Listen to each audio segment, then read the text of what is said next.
Bismillahirrahmanirrahim. Assalamualaikum warahmatullahi wabarakatuh. Alhamdulillahirabbil alamin wassalatu wassalamu ala asyrofil anbiya'i wal mursalin wa ala alihi wa sahbihi ajma'in. Alhamdulillah wassalatu wassalamu ala asyrofil anbiya'i wal mursalin wa ala alihi wa sahbihi ajma'in. Alhamdulillah, segala puji bagi Allah yang telah memberikan kekuatan, yang telah memberikan nikmat kepada kita berupa nikmat kekuatan atau nikmat sehat dan nikmat sempat kepada kita, sehingga pada pertemuan kali ini kita bisa melanjutkan kembali kajian kita, yaitu kitab Safinatun Najat, yang mana pada pertemuan kali ini kita masuk pada syarat-syaratnya khutbah. Pertemuan kemarin kita sudah membahas tentang rukun-rukun khutbah yang semuanya itu ada 5. Salah satunya itu membaca, memuji kepada Allah, membacakan sholawat, wasiat, takwa, kemudian membaca ayat Al-Quran yang bisa dipahami, dan yang terakhir itu adalah doa. Nah, sekarang kita masuk syaratnya. Nah, syarat, sekali lagi saya jelaskan, kalau rukun itu adalah sesuatu yang harus dilaksanakan dan merupakan bagian dari pekerjaan dari khutbah tersebut.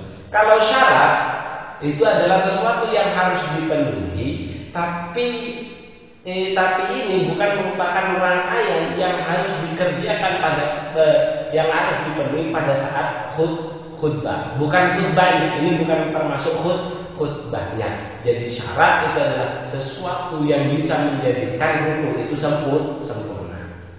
Itu kalau syarat. Lalu apa saja syaratnya khutbah itu dianggap sah apabila memenuhi apa? Nah, ini akan kita bacakan. Cuman sebaiknya sebelum kita seperti biasa, sebelum kita bacakan redaksi kitab Safinatun Najat, kita akan membaca Al-Fatihah dulu dengan harapan agar apa yang kita pelajari benar-benar dijadikan ilmu yang barokah. Ala hadirnya wa ala kulli surah wa sallallahu alaihi wasallam.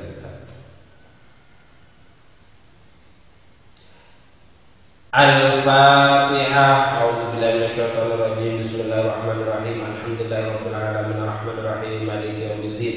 Iyyaka na'budu wa iyyaka nasta'in. Ihdinas siratal mustaqim. Siratal ladzina an'amta 'alaihim ghairil maghdubi 'alaihim waladdallin. Amin. Ya Rabbal Alamin. Bismillahirrahmanirrahim. Waqad qala al-musannif rahimahullahu ta'ala wa nafa'ana bihi wa bi 'ulumihi fid dharaini amin amin ya Rabbal Alamin. Fasl utawi iki iku ana fasal siji. Syurutul khutbataini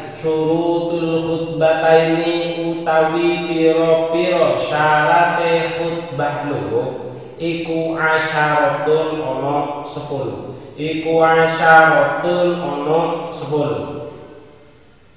Yang pertama at-thaharatu suci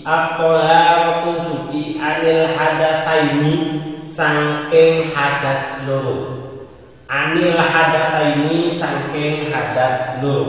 Al-asghari nyatake hadas cilik, artinya tidak punya wudu. Wal akbari lan hadas gede. Atau orang yang wajib melaksanakan mandi besar. Itu yang pertama. Yang kedua, wat-thaharatu lan suci anil najasati saking najis fit saubi ing dalam dodot, wal badani lan awak, wal makani lan panggonane sholat,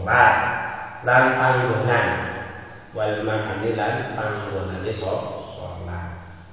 Yang nomor 3, wasatrul aurati lan nutupi aurat.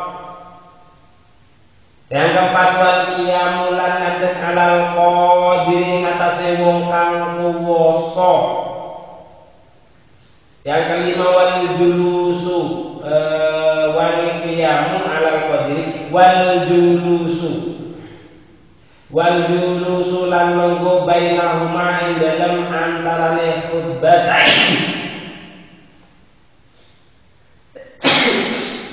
Jadi wal julusulan lungguh bainahuma ing dalem antarane khutbatain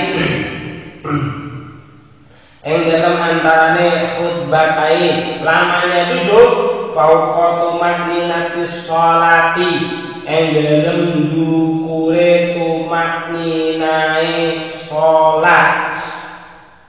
Sekali lagi syarat rukun atau syarat yang kelima dari khutbatain atau kedua khutbah itu adalah awal julusulan nunggu bainahuma ing dalam antarane khutbatain fauqa tumaninatis sholati ing dalam pendukure tumaninae sholat. Sing nomor 6 wal muwalatu lan nuli bainahuma ing dalam antarane khutbatain. Yang nomor 7 wal muwalatu lan nuli bainahuma ing dalam antarane khutbatain wa bainas sholati lan ing dalam antarane sholat Jumat. Yang ke-8 wa antakuna lan yen to ana apa Jumat iku bil arabiyati iku bil arabiyati kelawan basa Arab. Nomor 9 wa ayyasma'aha yasma'u wa ayyasma'ahuma wa ayyasma'ahuma lan yen to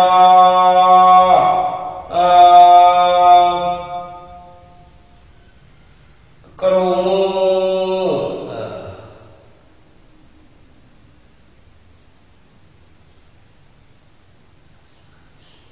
wa ayyusmi'ahuma gitu. Wa ayyusmi'ahuma lan yen to ngurungake khutbatain ngurungake arba'ina ing ngurungake khutbatain arba'ina ing wong 40 ayyusmi'ahuma asma ayyusmi'u ayyusmi'ahuma lan yen to ngrungokake sapa imam ing khutbatain arba'ina ing wong 40 arba'ina ing wong 40. Yang nomor 10 wa antakuna lan yen to ana wa antakuna lan yen to ana apa kulluha sekabehane khutbah kulluha sekabehane khutbah iku fi waktu zuhri tetap ing dalam waktu zuhur fi waktu zuhri tetap ing dalam waktu zuhur Nah itulah tadi beberapa syarat daripada sholat Jumat ya dari redaksi kitab Safinatun Najah. Nah sekarang coba kita rinci satu persatu dari keterangan yang sudah kita bacakan tadi. Yang pertama syarat di sini bisa kita ketahui bahwasanya syaratnya khutbatain atau syaratnya dua khutbah yang sering kita laksanakan pada pelaksanaan sholat Jumat itu minimal ada 10. Selain rukun yang di atas, ini cuma berbicara syarat. Artinya sesuatu yang harus dipenuhi sebelum kita pada saat kita melaksanakan khutbah. Tapi ini bukan merupakan khutbah itu sendiri. Pertama, kan ada sebut. Yang pertama itu adalah sucinya. Thaharatul hadatsainil asghari wal akbari. Pertama, sucinya seorang khatib atau orang yang membacakan khutbah dari dua hadas besar baik dia, artinya seorang khatib harus punya wudu dan sudah mandi besar. Artinya dia memang sudah orang yang suci dari kedua hadas kecil orang yang tidak punya wudu, hadas besar orang yang belum mandi besar. Jadi dia harus suci dari kesemuanya. Lalu bagaimana apabila dia berhadas pada saat pertengahan khutbah? Apabila dia tidak apa-apa, dia hadas pada saat khutbah pertama, ya wes segera ambil itu kembalilah lagi segera apabila waktunya segera. Apabila tidak mungkin, ya langsung digantikan. yang langsung digantikan. Istagnafa. Jadi langsung digantikan. Itu. Jadi syaratnya, karena memang syaratnya pelaksanaan khutbah itu pertama khotibnya itu harus suci dari dua hadas. Baik hadas kecil, artinya si khotib harus punya wudu, ataupun suci dari hadas besar, artinya si khotib itu sudah melaksanakan yang namanya mandi besar. Tuh. Jadi suci dari hadas kecil dan hadas besar. Itu syarat yang pertama. Bagi khotib, tidak bagi makmum atau mustami'in. Kalau jamaah tidak. Jadi pada pelaksanaan khutbah masih banyak jamaah yang belum punya wudu, itu tidak apa-apa mendengarkan Jumat. Cuma bagi khotib itu wajib bersih dari hadas lain, baik hadas kecil ataupun hadas besar. Yang kedua, wa taharatu anil najasati fi thawbi wal badani wal makani. Yang kedua, si khotib itu harus bersih dari segala najis, baik dari bajunya, tubuhnya, ataupun tempat khutbahnya, termasuk pedang kalau menggunakan pedang yang dipegang, ataupun tombak kalau memegang tombak yang dipegang. Kan sunnah itu hukumnya, megang tombak kan sunnah. Nah, kan tombak-tombaknya itu semuanya harus suci. Semuanya harus suci, termasuk tombaknya kalau memegang tombak. Kalau ada tasbih, maka tasbihnya yang juga harus suci. Kalau ada uang di dalamnya, ya maka uangnya di dalam saknya, maka uangnya itu juga harus suci. Pokoknya segala sesuatu yang dibawa oleh seorang khotib pada saat ia membacakan khutbah itu semuanya harus suci. Yang dipijak, tempat mimbarnya itu semuanya harus suci. Itu syarat yang kedua bagi seorang khotib. Kalau bagi mustami'in atau jamaah, pada saat khutbah dia akan dalam kondisi kotor, itu tidak masalah. Tidak masalah. Ini syarat khusus bagi khotib. Syarat yang kedua. Syarat yang ketiga, wasatrul aurati, menutup aurat. Khotibnya laki-laki, maka auratnya minimal auratnya itu adalah pusat dan lutut. Batasan auratnya laki-laki itu minimal. Tapi karena itu terjadi fitnah, maka wajib ia menutup seperti dia biasanya, menutup seluruh anggota tubuhnya. Ya seperti biasanya menggunakan pakaian yang rumah itu punya wajib karena untuk menolak fitnah. Walaupun hanya seandainya dia hanya menggunakan sarung dari dada sampai di bawahnya lutut sedikit, itu sebenarnya sudah sah. Tapi kan itu fitnah, maka untuk menjauhi fitnah maka ia wajib menggunakan pakaian yang normal. Untuk masalah sarung ataupun celana itu tidak masalah. Yang penting pakaiannya itu normal. Yang penting syaratnya suci dan menutup aurat. Syaratnya menutup aurat dulu sudah kita jelaskan pada pertemuan saat kita pada pertemuan pembahasan tentang aurat laki-laki antara laki-laki perempuan di dalam sholat ataupun di luar sholat itu baina surah wa rukbah. Baina surah wa rukbah, antara pusat dan lutut. Syarat-syarat penutupan itu harus menutup warna kulit, tidak membentuk anggota tubuh. Jadi kalau pakai celana itu masih belum memenuhi syarat karena membentuk lengkungan tubuh. Kecuali celana yang berbu itu tidak apa-apa. Tuh. Jadi yang bagus itu adalah pakai sarung, karena sarung itu menghilangkan bentuk lekuk anggota tubuh sebagai persyaratan menutup aurat. Itu menutup aurat, itu syarat yang ketiga adalah menutup aurat bagi seorang imam. Kalau bagi mustami'in pada saat khutbah itu tidak. Terus kemudian syarat yang keempat, wal qiyam 'alal qadiri, jadi harus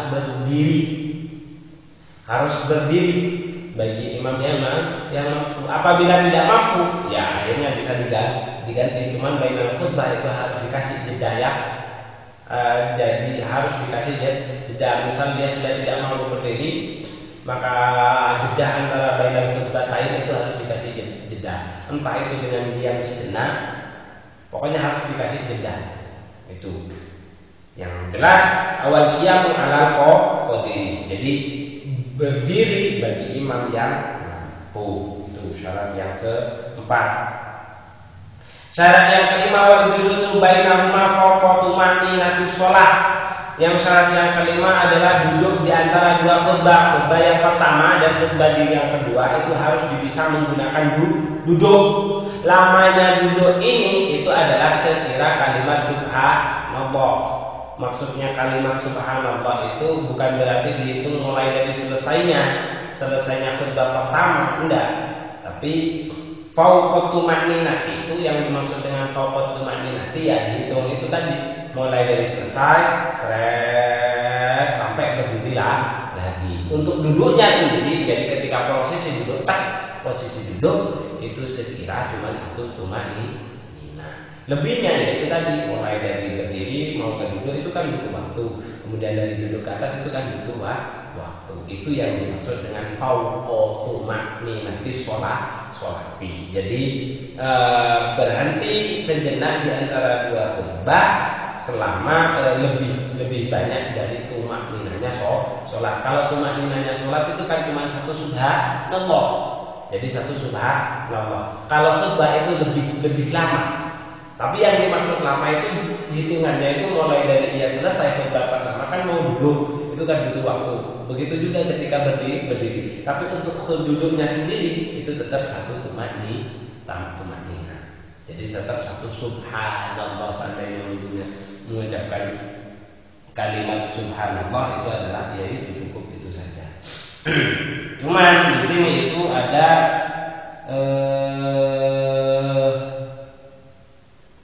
di sini wajibkan ayatuna biqadri suratil ikhlas. Jadi perkiraan itu membaca surat ikhlas dan disunahkan pada saat duduk itu membaca surat ikhlas. Jadi memang agak lama dari tumakninahnya sholat. Itu syarat yang kelima yaitu adalah duduk di antaranya dua khutbah. Lamanya itu lebih lama daripada tumakninahnya sholat yang hanya satu kalimat subhanallah. Kalau di sini bahkan disunahkan itu selama membaca surat ikhlas. Jadi juga selain disunahkan membaca surat ikhlas pada saat duduk di antara dua khutbah, ya lamanya itu sekitar segitu. Terus yang keenam, wal mualatu bainahuma.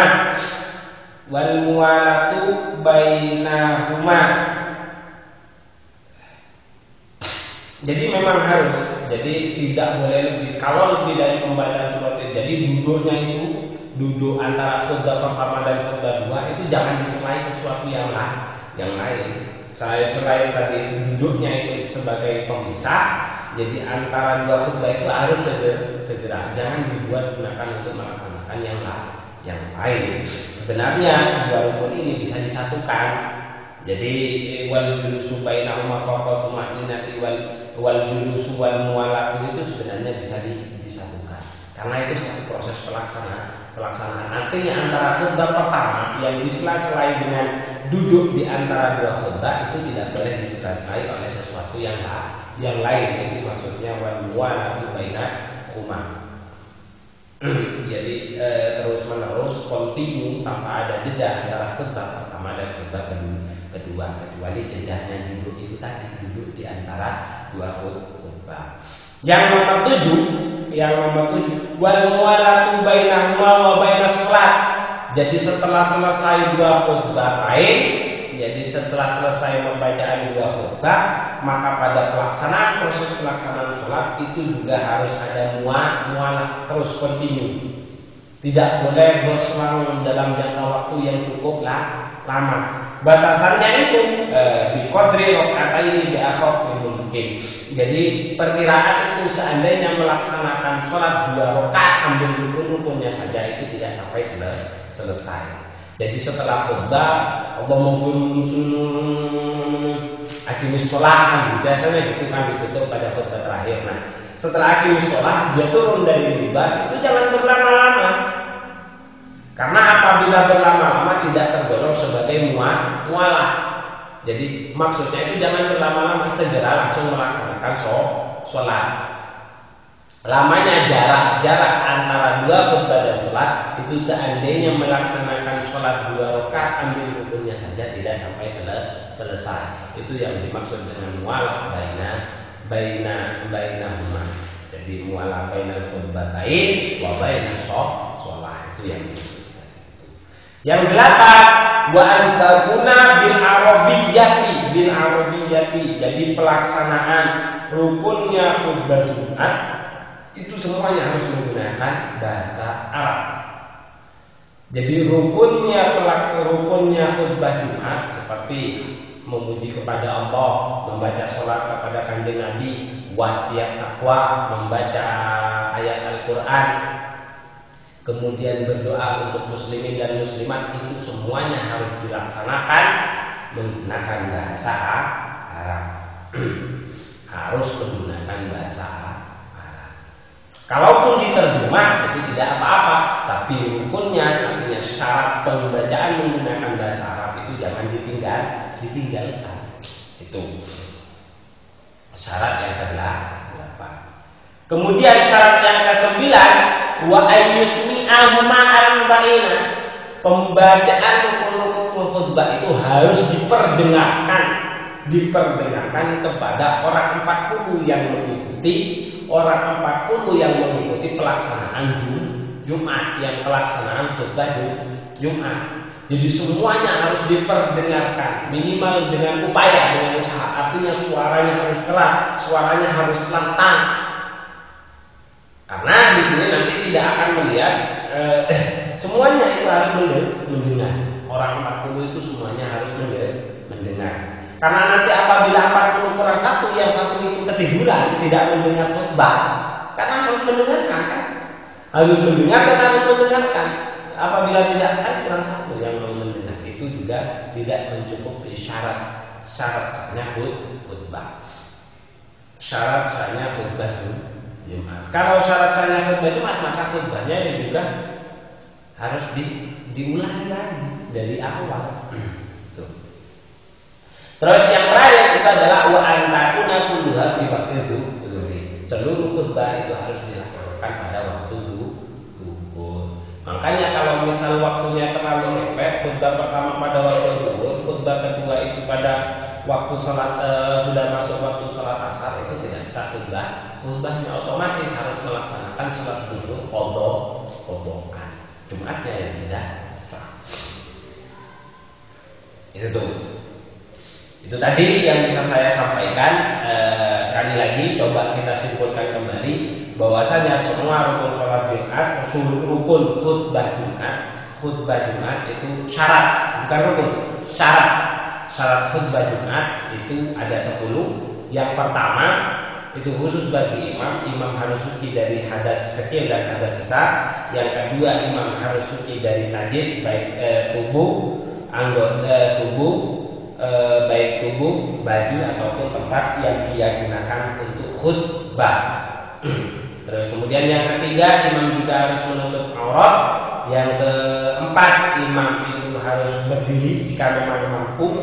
Terus kemudian bagi khatib itu juga harus ada duduk di antara bagi khatib pun juga, ini semuanya bagi khatib. Kemudian wal julus bainahuma, jadi harus duduk di antara dua khutbah. Jadi antara khutbah pertama harus dijedai dengan duduk selama satu tumakninanya itu melebihi tumakninanya di dalam sholat. Terus kemudian yang keenam itu adalah di antara khutbah pertama dan khutbah kedua itu harus saling berhubungan, tidak boleh dipisah oleh pekerjaan-pekerjaan yang lain. Kemudian yang ketujuh, antara pelaksanaan dua khutbah dan sholat itu juga harus saling berhubungan, tidak boleh dijedai oleh jeda yang cukup lama. Batasan lamanya itu sekira melaksanakan sholat 2 rakaat ambil rukun-rukunnya itu tidak sampai selesai. Yang ke-8, semua rukun sholat yang ke-8 itu adalah semua rukun khutbah, mulai dari memuji, membaca sholat itu harus menggunakan bahasa Arab. Kalau kemudian diterjemah itu tidak masalah. Yang ke-9, harus berupaya untuk memperdengarkan khutbahnya kepada orang 40. Artinya suaranya harus disampaikan dengan lantang, yang diperkirakan orang 40 itu semuanya bisa mendengar. Dan yang terakhir itu adalah seluruh rangkaian khutbah itu semuanya dilaksanakan pada waktu sholat zuhur. Itu yang terkait dengan syarat-syarat Jumat. Kalau rukun Jumat itu ada 5. kalau rukun Jumat itu ada 5, maka syarat Jumat itu semuanya ada 10. Kalau 5 rukun itu dipenuhi, terus syarat yang 10 dipenuhi, maka sahlah sholat Jumat. Cuman sebelum kita tutup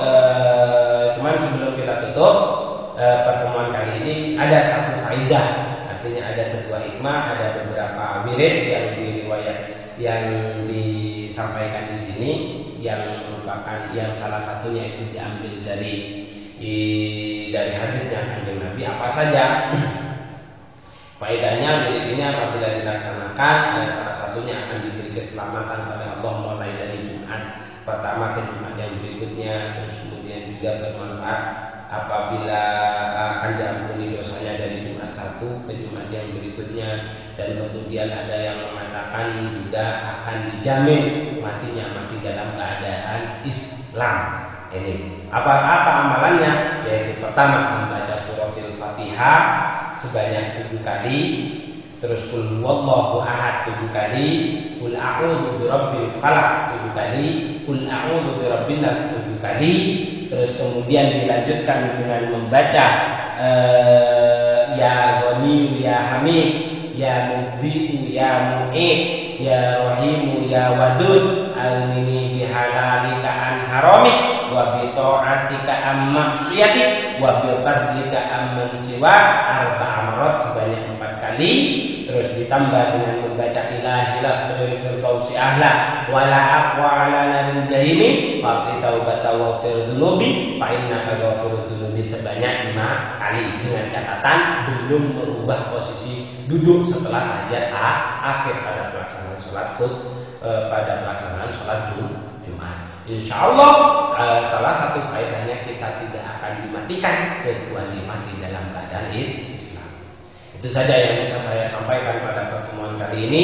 Semoga Allah mencatat apa yang kita lakukan pada pertemuan kali ini sebagai amal akhirat yang kelak bisa kita harapkan pahalanya. Kita akhiri dengan bacaan surat Al-Fatihah ala hadinya. Al-Fatihah. Bismillahirrahmanirrahim. Maliki yaumiddin. Iyyaka na'budu wa iyyaka nasta'in. Ihdinas siratal mustaqim. Siratal ladzina an'amta 'alaihim ghairil maghdubi 'alaihim waladdallin. Akhirul kalam. Assalamualaikum warahmatullahi wabarakatuh.